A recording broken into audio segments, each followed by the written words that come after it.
സംസ്ഥാനത്ത് മറ്റന്നാൾ വരെ അതിതീവ്ര മഴ തുടരും. മലയോര മേഖലകളിൽ അതീവ ജാഗ്രതാ നിർദ്ദേശം. 60 കിലോമീറ്റർ വേഗത്തിൽ കാറ്റിനും സാധ്യത. ട്രെയിനുകൾ വൈകിയോടുന്നു. തിരുവനന്തപുരം, കൊല്ലം, ആലപ്പുഴ ജില്ല ഒഴികെ വിദ്യാഭ്യാസ സ്ഥാപനങ്ങൾക്ക് ഇന്ന് അവധി. കുട്ടനാട്, അമ്പലപ്പുഴ താലൂക്കുകളിലും അവധി.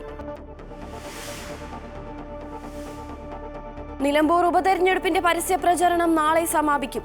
മുഖ്യ തെരഞ്ഞെടുപ്പ് വിഷയമായി നിലമ്പൂർ ബൈപ്പാസ്. 33 വർഷം മുൻപ് തുടക്കം കുറിച്ച ബൈപ്പാസ് ഇതുവരെ പൂർത്തീകരിക്കാത്തതിൽ വോട്ടർമാർക്ക് പ്രതിഷേധം. മൂന്നാം ദിവസവും ശക്തമായ ആക്രമണ പ്രത്യാക്രമണങ്ങളുമായി ഇറാനും ഇസ്രായേലും. ഇറാന്റെ ആക്രമണത്തിൽ ബാറ്റ്യാനിൽ 4 മരണം, 100-ലേറെ പേർക്ക് പരിക്ക്. ഇറാനിലെ ആണവ സൈനിക തന്ത്രപ്രധാന മേഖലയായ ഇസ്ഫഹാൻ ആക്രമിച്ച ഇസ്രായേൽ. റവല്യൂഷണറി ഗാർഡിന്റെ ഇന്റലിജൻസ് വിഭാഗം മേധാവിയെ വധിച്ചു. കാനഡയിൽ തുടങ്ങുന്ന G7 ഉച്ചകോടിയിൽ പശ്ചിമേഷ്യൻ സംഘർഷം പ്രധാന അജണ്ട. സംഘർഷം ചർച്ചയിലൂടെ പരിഹരിക്കണമെന്ന് ഇന്ത്യ ആവശ്യപ്പെടും.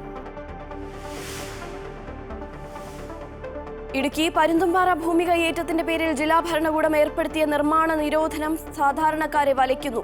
സർക്കാർ ഭവന നിർമ്മാണ പദ്ധതികളും അവതാളത്തിൽ.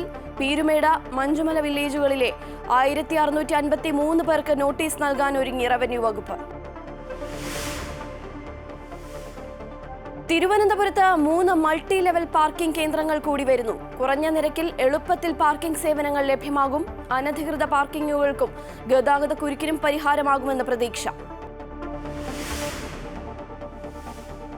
സംസ്ഥാനത്തെ സ്കൂളുകളിൽ സമയമാറ്റം ഇന്നു മുതൽ. ഹൈസ്കൂൾ ക്ലാസുകളിലെ പഠന സമയം അരമണിക്കൂർ വർദ്ധിക്കും. സമയമാറ്റം 220 പ്രവൃത്തി ദിനം വേണമെന്ന ഹൈക്കോടതി നിർദ്ദേശത്തെ തുടർന്ന്.